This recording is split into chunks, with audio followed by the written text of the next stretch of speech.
I'd like to welcome everybody. Thanks for coming, especially with the weather. It's perfect for a winter wedding, as Lauren always wanted. I know many of you have come very far to be here today. Some have even come from Marple. I'd like to welcome Jamie to Lauren's side of the family. And I'd like to say hello and welcome to Janet and to Angel, Jamie's father and mother. That way round. For months, I kept being asked, have I done my speech? Have I done my speech? And I kept going, yeah, no. So, bizarrely, I set about it on November the 5th, because with Remember, Remember ringing in my ears, I thought it was as good a time as any. Remembering is not actually always that easy. You know, you think of like events in the past, and when you come to it, you think, have I got that right? Oh, I don't know. I think we absorb so much, and yet we probably forget more than we can remember. So how do you put these things into a speech? So I thought, for inspiration, I'll go to that fountain of all knowledge. No, not Lauren. I went on to Google Land. And apparently, with the father of the bride's speech, wait. At least I've got a nicer bag. What's wrong with that? Apparently, my speech should last between 5 and 7 minutes. So I bought an egg timer, which I'm not sure if that's 2 or 3 minutes, so we'll keep an eye on that. So if I, keep looking at my watch, or you want to look at the clock if I'm rambling on, please sort of tell me that it's going on too long. It says it's advisable to start with a joke. Really? Apparently it sets the mood, it breaks the ice, which is quite literal for today, because it's cold enough, it's a winter wedding. I'm actually pretty crap at telling, rubbish at telling jokes. Mine are typical dad jokes, which actually brings me quite nicely to Jamie. You might be aware... Careful. You might be aware that Jamie does YouTubering, or whatever the term is for it, on wrestling. And I recently watched one of his videos where he does a review on the Big Daddy, or should that be Shirley Crabtree? I've done my homework. Yes. The Big Daddy joke book. And as I'm literally sort of the Big Daddy, it seems appropriate to tell a joke. Except being rubbish, got the ideal thing. Totally embarrassing dad jokes. So I tell the joke and you either go ha ha ha or you groan, okay? So, which movie featured prehistoric dogs? Jurassic Park. And what did the ocean say to the beach? Nothing, it just waved. So, thank you. So that's for you. Thank you. You can have some more. We're not making So- an announcement, don't worry. Based on this advice, I thought, sod Google, just get on and do it. I'm very proud of Lauren and what she's achieved. She's finally found her niche, working for Cumbria Police in the CID, something she's always wanted to do. And she's now completed her training, got a diploma, and she's going forward. She's always aspired to this, and it will, of course, be very useful, because if, like Agatha Christie, there's a murder in the reception, we'll get straight down to it, we'll be taking statements, and none of you will be leaving. Lauren is warm, kind, generous, lovable. What else did you say, Lauren?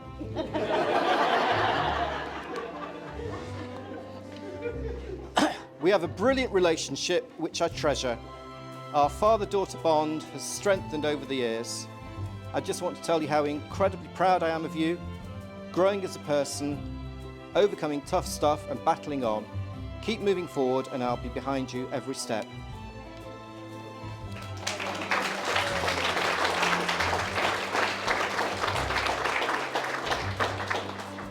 I know Jamie's family, with Janet as project manager, have all been working hard on the refurbishment, or is that the rebuilding, of the new marital home in Hazel Grove, and it will become a lovely family home for Lauren and Jamie in the years to come. I just thought I'd throw a few thoughts in and recollect to remember. There was the time when Lauren decided to travel around America on her own.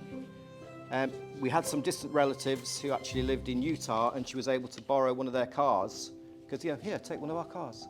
Apparently in America you need a car if you're going to the end of the road, so they had a spare one. And apparently just going off track slightly, that was the embarrassing time when you went off hiking with them and they all jumped naked into a pond, didn't they, or something? Awkward turtle, yeah. So she's traveling around America and I get this call in the middle of the day, middle of the night there. Hi, I'm in this motel and I'm not quite sure where I am or what I'm doing, or, you know, visions of these sort of American horror movies, you know, where, what the hell was I supposed to do at the other end of a telephone? But, you know, that was a thing, and that was the same journey when she managed to lose the car keys on the beach in LA, didn't you? You know, when it's not even your car. She then decides to travel all over Europe, and at one point she books an Airbnb, was it Hungary or somewhere? Albania, as you do. Manages to get on the ferry, where they drop her off, and no one speaks English. It's some obscure part. Just dropped her off, didn't they? You missed out the man with the chainsaw. Oh, well, That's another story for another time. So they dropped her off at this little port, and this strange old farming bloke, Albanian, came down and collected her and took her off into the woods. Again? Really? I don't know. But the best one was when she was travelling through, ironically, Ukraine. So she gets on a train, she dumps a bag, finds a seat, and sometime later there's an unscheduled stop and there's all these soldiers walking up and down the train and there's a bit of commotion. Eventually she manages to get out of someone, you know, what the hell's happening? Eventually it transpired that there was some uncommon baggage had been found on the train. A pink suitcase. Not the normal thing found on a Ukrainian train, very suspicious. Of course it was Lauren's. She sheepishly had to go and sort of, you know, announce herself. Sorry, Army. And then there was the time, oh, hold on, changed that. I think I'm going through my time. Then there was the time when she travelled down to Monte Carlo in her old Mazda MX-5, lovely turquoise one, hence the turquoise car she has now. I said, have you checked things? Oh yeah, I've checked the water. Gets there, gets back, totally no oil in the car. But And Ellen made it absolutely fine. And in all fairness, her and Ellen were getting lots of admiring glances, or it was the car, I'm not sure which. It was because Ellen was in a bikini. Yes, so next on her list, travelling, is the honeymoon. And apparently they're off to, is it New York? Yes. And then to the Caribbean on a cruise. And because Amanda, my better half there, has done a lot of travelling around New York and the Caribbean, Lauren asked for advice. And I thought, really? You're asking for advice on what to do on a honeymoon? So...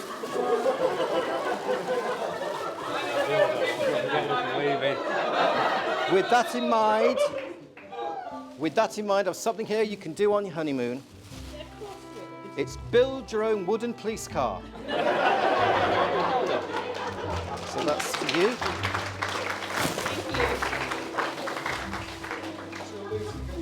She probably will. A little bit of a sort of semi-poem thing here now. She believed she could, and she did.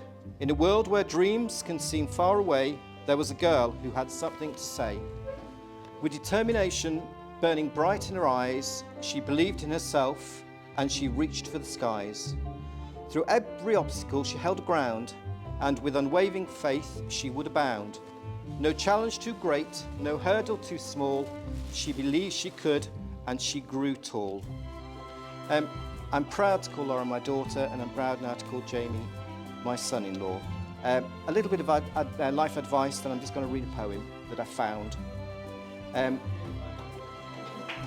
Life advice: do your best, live in the moment, and don't leave your suitcase on a Ukrainian train. Now, before we raise a toast, I just want to read this out because I found it and I thought, hey, why not? And I should be able to find it because I made sure it was the last screenshot. Because Lauren always wanted a sort of wintry sort of wedding, you know, with the feel, etc., which is what she's got. in actual fact, I'll probably give you this now. Although, ironically, at the time, I thought it seemed funny, but looking at the weather report, probably not. It's real snow in a box. Thank you. Probably won't need it. So, he wrapped his arms around her, and for a while they just stood, both lost in their surroundings, breathing in the crisp, cool air. The landscape that lay before them was delicately dusted with white. The pine trees were sprinkled with glitter, which shone in the low winter light. Without the ambient buzz of the summer, the sounds all around were clear. They heard the beautiful call of bird song and a stream flowing somewhere near. Neither spoke a single word, bound together in wintry bliss.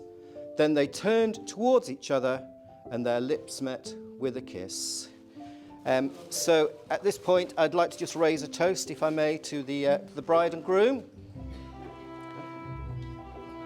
To the bride and groom. She always wanted a wintry Christmas themed. And what's that I hear? Do I hear anything? Do I hear anything, Brenda? Do I hear sleigh bells? Do I hear sleigh bells, Brenda? Any sleigh bells? There you go.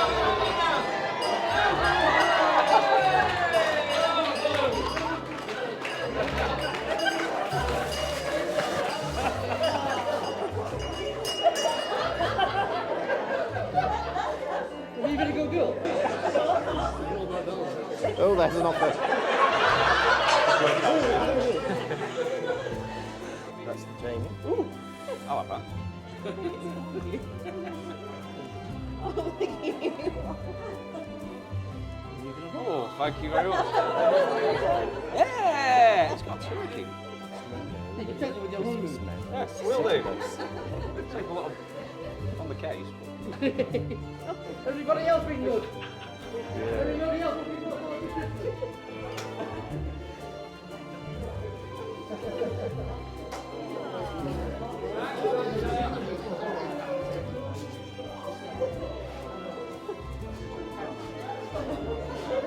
We might have to move this slightly.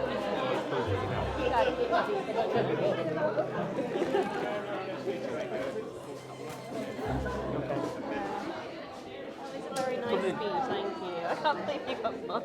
And I've organised Santa. That's I thought the Lego, it's city. It's Good time.